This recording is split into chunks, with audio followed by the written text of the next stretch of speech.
of class 5. Today I am going to explain remaining part of chapter 4. The second stage or the mature stage of the river begins as it enters the plains. नदी की दूसरी अवस्था जो होती है परिपक्व अवस्था या प्रौढ़ावस्था होती है। और कल आप लोगों को बताया गया था कि पहली अवस्था जो होती है युवावस्था होती है, यूथ स्टेज, और ये दूसरी अवस्था है मैच्योर स्टेज, जिसको हम कहेंगे परिपक्व अवस्था या प्रौढ़ावस्था कहेंगे। ये मैदानी क्षेत्र में शुरू होती है, इसकी शुरुआत होती है मैदानी भागों से। Here it swells and becomes broad as it is joined by its tributaries. जब यह अपनी सहायक नदियों के साथ ये मिलती है तो इसके किनारे जो है चौड़े हो जाते हैं। It deposits silts on its sides making them fertile. और ये अपने तलहटी में तलछट जमा करना शुरू कर देती हैं और इस प्रकार से धीरे धीरे ये प्रक्रिया बढ़ती जाती है और भूमि उपजाऊ होने लगती है। The speed of the river decreases in this stage. और इस स्थिति में नदी की चाल कम होने लगती है। In this stage the river makes meanders और लूप्स। और इस अवस्था में नदी जो है घुमावदार मार्ग बनाना शुरू करती हैं, जिसके रास्ते में अनेक फंदे जैसे होने की स्थिति आ जाती है, यानी प्रवाहित होने में इसमें कई तरह की बाधाएं खड़ी होने लगती हैं। The third stage of the river is also known as the old stage. और ये नदी की अंतिम अवस्था, जिसको वृद्धावस्था की उपमा दे सकते हैं, स्थिति होती है। The movement of the river becomes very slow in this stage. और नदी की धारा इस स्थिति में बिल्कुल धीमी पड़ जाती है। Just before entering the sea, ठीक समुद्र में प्रवेश करने से पहले, it branches out into many small streams called distributaries. समुद्र में मिलने से पहले यह कई छोटी छोटी धाराओं में, जिसको विस्तरिका की उपमा देते हैं, कहलाती है। एट दिस स्टेज, इस स्थिति में, the river also makes a triangular island called delta. और इस स्थिति में नदी एक त्रिभुजाकार टापू का निर्माण करती है, जिसको हम लोग डेल्टा के नाम से जानते हैं। बाय डिपॉजिटिंग द सेडिमेंट्स, अवसादों के धीरे धीरे जमा होने से इस प्रकार की आकृति का निर्माण होता है। The Sundarban delta in India form by the river Ganga. और इस तरह से भारत में गंगा नदी के द्वारा सुंदरबन डेल्टा का निर्माण हुआ है। Another example of a delta is the Nile delta in Africa. और दूसरा उदाहरण आपको अफ्रीका महादेश में जो बना हुआ है डेल्टा, वो नील नदी के द्वारा निर्मित डेल्टा है और यह अफ्रीका महादेश में स्थित है। डेजर्ट्स, जिसको हम लोग मरुभूमि या रेगिस्तान की उपमा देते हैं।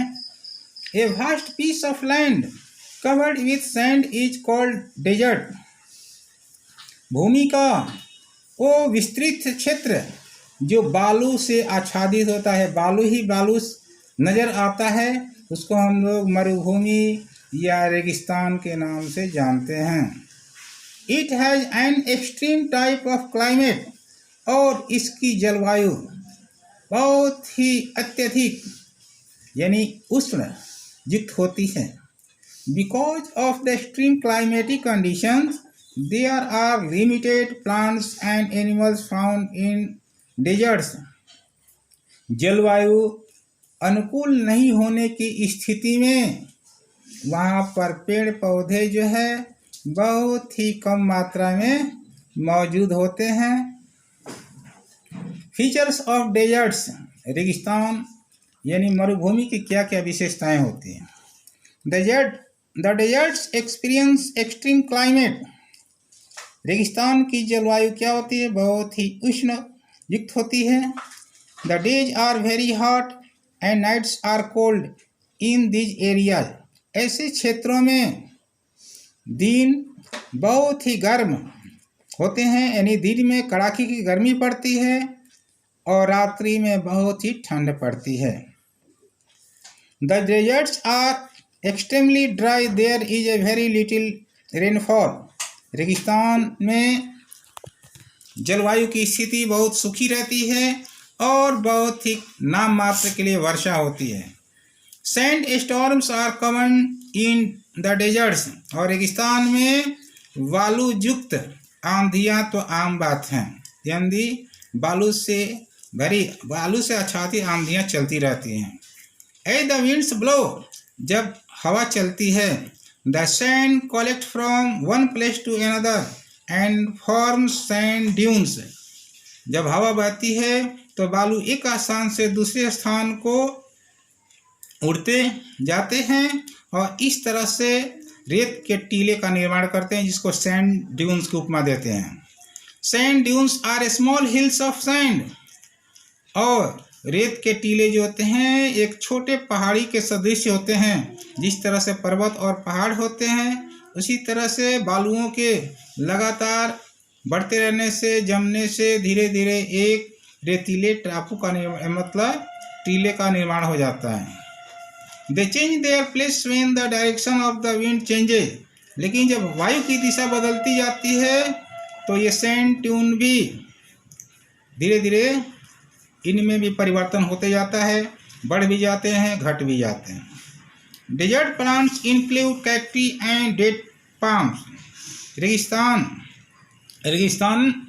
वनस्पतियों में कैक्टी और डेट प्लांट्स, जिसको खजूर के पौधे भी कहते हैं, ये कैक्टी है। Oasis are small water pools that spring up at some places in the desert, रेगिस्तान में कुछ ऐसे क्षेत्र होते हैं जहाँ पर जल भी मौजूद रहता है, वैसे स्थान को हम लोग मरुद्यान की उपमा देते हैं।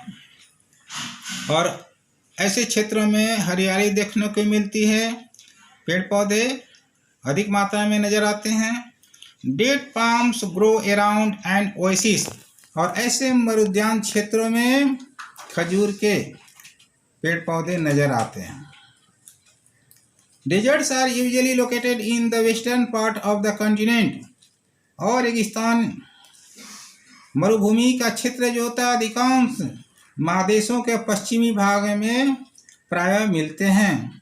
Some of the famous deserts of the world are the Sahara in Africa, Thar desert in India, great sandy desert in Australia and Patagonia in South America. विश्व के कुछ प्रमुख रेगिस्तान कौन कौन से हैं? अफ्रीका में सहारा है, इंडिया में थार रेगिस्तान है, और ग्रेट सैंडी डेजर्ट, और ऑस्ट्रेलिया में ग्रेट सैंडी डेजर्ट है, और साउथ अमेरिका में एक पैटागोनिया का रेगिस्तान है। इस तरह से इस चैप्टर की समाप्ति के पश्चात हम लोग अगले टर्म में नए चैप्टर के स्टार्ट करेंगे। Thank you very much.